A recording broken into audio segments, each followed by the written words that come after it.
Dans les lointains temps de la Grèce antique, la mythologie était peuplée de dieux et déesses puissants, dont certains étaient réputés pour leur cruauté envers les humains et leurs semblables divins. Mais ils n'étaient pas les seuls à terroriser le monde antique. Plongeons dans les profondeurs des mythes grecs pour découvrir d'autres figures tout aussi impitoyables et fascinantes. Les titans, géants primordiaux, dominèrent le monde bien avant que les dieux olympiens ne prennent le relais. Ils étaient les enfants d'Ouranos, le ciel, et de Gaïa, la terre. Ces puissantes entités représentaient les éléments fondamentaux de l'univers, et leur règne était marqué par une cruauté primordiale. Le plus célèbre et le plus redouté de tous les titans était sans aucun doute Cronos. Son histoire est un symbole poignant du cycle de la trahison et de la révolte au sein des générations divines. Fils d'Ouranos et de Gaïa, Cronos se rebella contre son père à la demande de sa mère. Gaïa, blessée par Ouranos à chaque fois qu'elle donnait naissance, encouragea Cronos à se venger. Équipé d'une faucille donnée par Gaïa, Cronos castra son père, mettant fin à sa tyrannie et faisant de lui le nouveau maître de l'univers. Les gouttes de sang qui tombèrent de la blessure engendrèrent les Érini, déesses vengeresses, ainsi que les géants, monstres redoutables. Cependant, loin d'être un dirigeant juste et aimable, Cronos révéla rapidement une paranoïa profonde.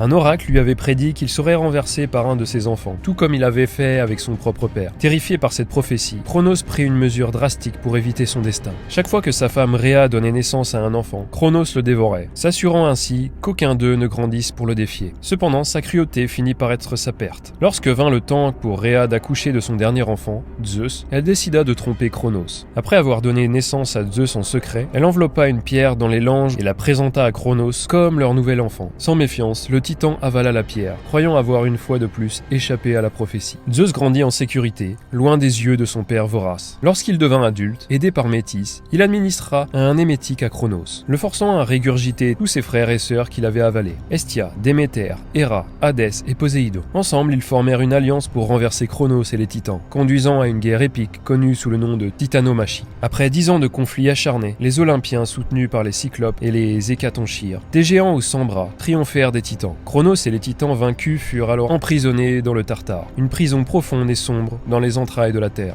La chute de Cronos symbolise la fin d'une ère de domination titanique et le début du règne des dieux olympiens. Sa cruauté et sa paranoïa démontrent le cycle éternel de la trahison et du renouvellement dans le panthéon grec, où le pouvoir, aussi grand soit-il, reste toujours précaire.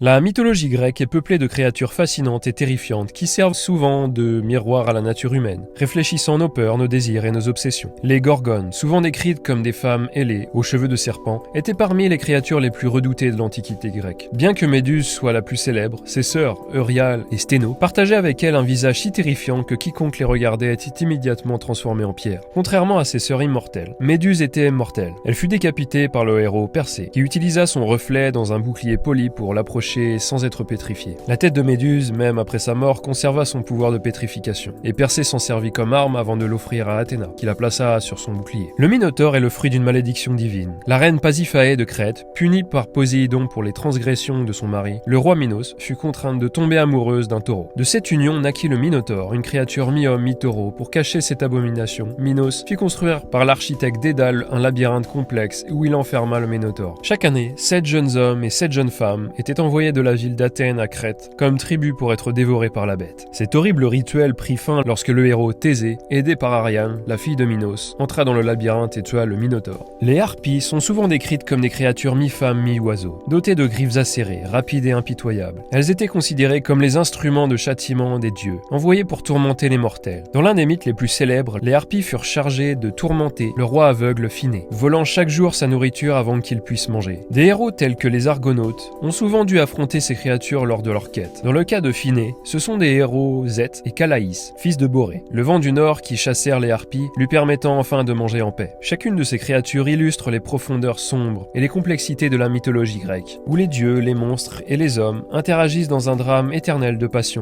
de trahison et d'aventure.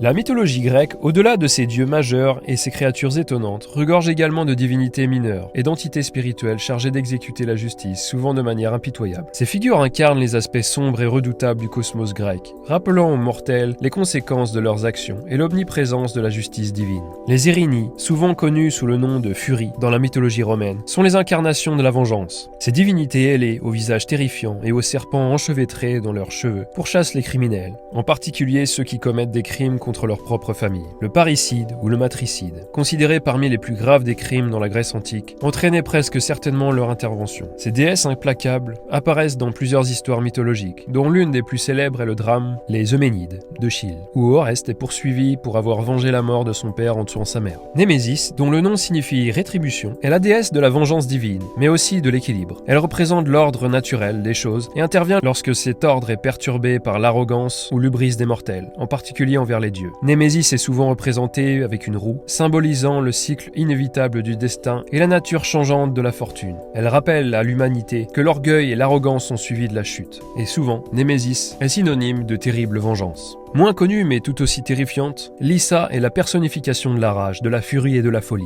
Elle est souvent invoquée pour expliquer les actes de violence insensés et les explosions de colère inexpliquées. Lyssa, sous l'ordre des dieux, a parfois été envoyée pour frapper des mortels ou même des dieux d'une folie furieuse, les poussant à commettre des actes abominables. Dans un mythe tragique, Héraclès, frappé par la folie, envoyé par Lyssa à l'instigation d'Héra, tua ses propres enfants dans un accès de rage. Chacune de ces divinités et entités spirituelles rappelle que dans l'univers mythologique grec, les actions ont des conséquences et que la justice divine, bien que parfois cruelle, cherche parfois à rétablir l'équilibre cosmique. La mythologie grecque n'était pas seulement le reflet des peurs et des espoirs des anciens Grecs, mais aussi une représentation de la complexité de la condition humaine. Ces figures cruelles rappelaient aux mortels les dangers de défier les dieux et la nature implacable du monde qui les entourait. Alors que certains cherchaient à apaiser ces divinités et créatures terrifiantes, d'autres, bravement, se dressaient contre elles, incarnant l'esprit combatif et ingénieux de l'humanité face à l'adversité. N'oubliez pas de vous abonner pour plus de récits passionnants sur l'histoire, les légendes et la mythologie en général. À bientôt pour une prochaine vidéo.